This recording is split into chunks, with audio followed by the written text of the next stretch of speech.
এই সময় সকলের ঘরের ঝুড়িতেই এক আধটা চাল কুমড়ো দেখাই যায়। তো চাল কুমড়ো দিয়ে একই রকমের সবজিটা না তৈরি করে ভাবলাম জিনিস একই থাকবে, যদি একটু অন্যরকম করে করা যায় তাহলে কেমন হয়। তাই নিয়ে চলে এসেছি চাল কুমড়োর একদমই অন্যরকম একটা রেসিপি। আসুন দেখে নিই। এখানে একটা মাঝারি সাইজের চাল কুমড়ো নিয়ে ভালো করে পিল করে ধুয়ে আমি এরকম পাতলা পাতলা করে কেটে নিয়েছি। এর মধ্যে এবার দিয়ে দিচ্ছি অল্প একটু লবণ। লবণটা দিয়ে খুব ভালো করে হাত দিয়ে এইভাবে ডলে ডলে মেখে নিচ্ছি।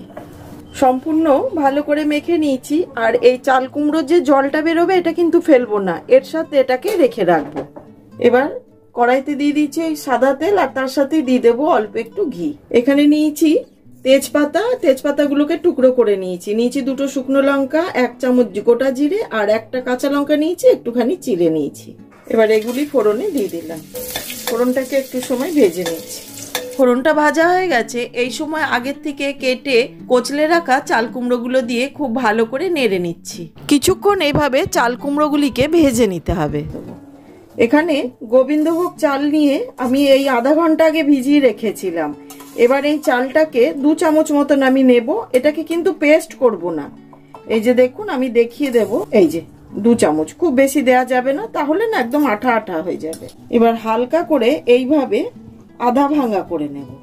এই যে দেখুন এইরকম হবে, একদম গোটাও থাকবে না আর একদম পেস্ট হয়ে যাবে না।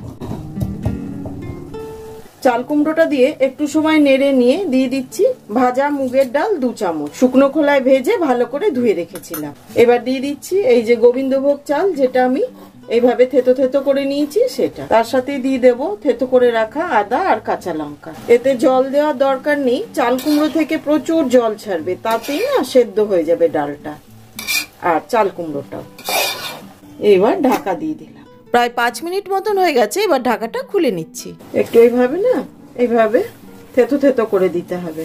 এইবার আমি এর মধ্যে দিয়ে দেবো নারকোলের দুধ। আপনারা নারকোলের পেস্টও দিতে পারেন। দিয়ে খুব ভালো করে নেড়ে মিশিয়ে দিচ্ছি। আবার কিছুক্ষণের জন্য ঢাকা দিয়ে দেবো। এইভাবে ঢাকা দিয়ে দিয়ে কিন্তু রান্নাটা পুরো কমপ্লিট করতে হবে। এইবার একটা চেরা কাঁচা লঙ্কা দিয়ে আবারও কিছুক্ষণের জন্য ঢাকা দিয়ে দিলাম। এইভাবে ঢাকা দিয়ে দিয়ে পুরো রান্নাটা কমপ্লিট করে নিতে হবে। এবার ঢাকাটা খুলে দিয়ে দিচ্ছি অল্প একটু চিনি আর হাফ চামচ মতো ঘি দিয়ে খুব ভালো করে নেড়ে মিশিয়ে 2-3 মিনিট এইভাবেই জাল দিয়ে নিয়েছি।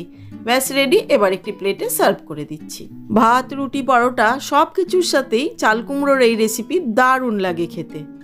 একটুখানি লাল লঙ্কা আর কিশমিশ দিয়ে গার্নিশিং করে দিলাম।